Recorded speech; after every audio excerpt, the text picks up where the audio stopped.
Okay, sorry that this is kind of low lighting, but it's dark outside and I'm in the living room. We went to the first resource and adoptive parenting training with the Department of Child Services for Indiana. Um, there are multiple training sessions that you have to go to before you can actually become licensed as a foster home or foster parent in the state of Indiana. And there's also a whole lot of paperwork that you have to go through, which I expected. Um, this is the folder that they gave us with all of the paperwork that we have to fill out. There's like comprehensive background screening. We have to go get fingerprints done and all of that stuff before we are even able to move forward in the process. Like I said, there's multiple training sessions that you have to go to. We did the first one, which was basically like an overview of how the system works, the licensing process, like kind of the history of DCS in the state of Indiana. And we had some little interactive things that the two trainers, who are also family case managers, did throughout the training to kind of give us an idea of what foster children might be feeling when we do actually get a foster child in our care. But the thing is, I'm not really sure how Paul is feeling about it.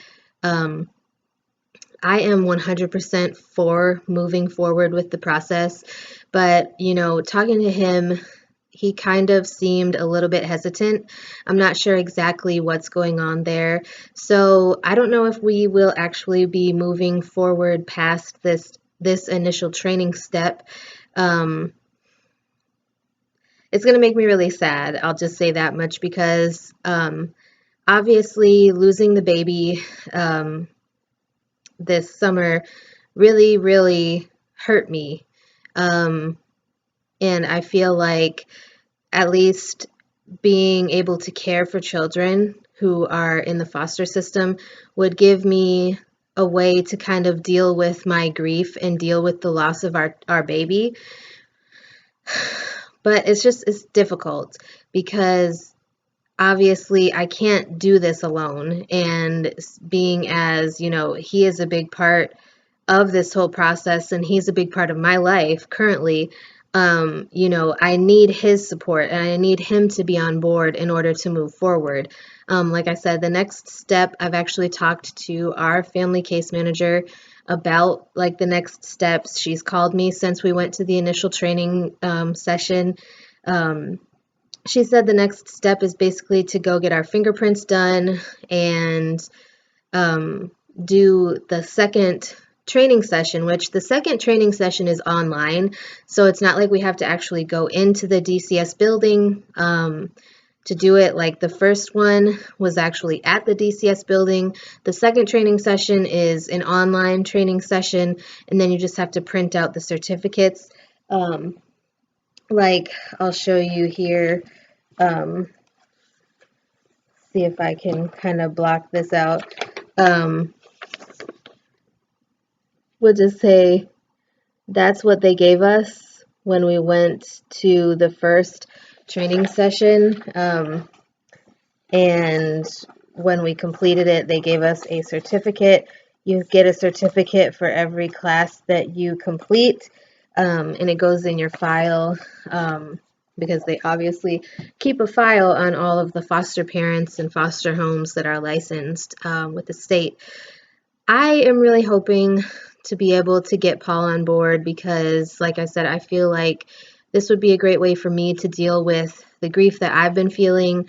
Um, I don't really think that I am going to be able to carry a child to term and have a child. I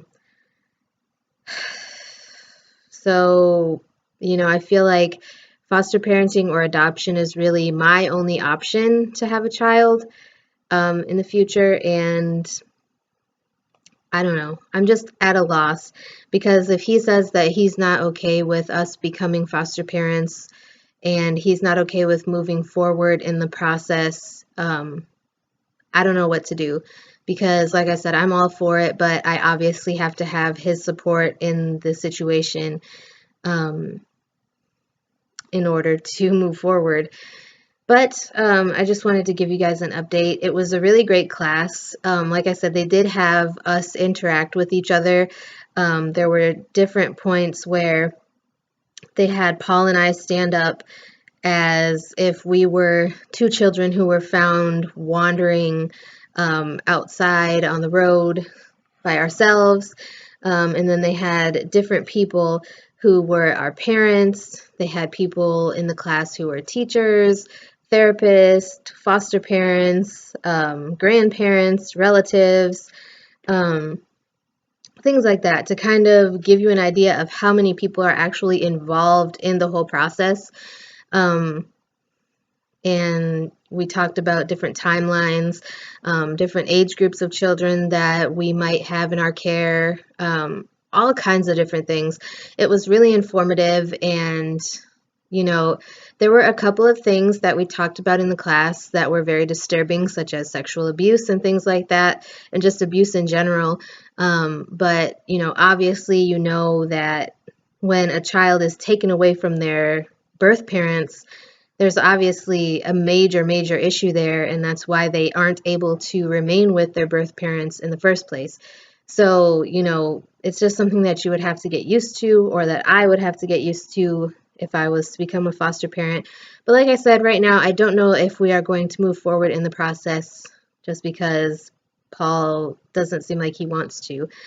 Um, so I'll keep you guys updated as we find out whether or not we're moving forward.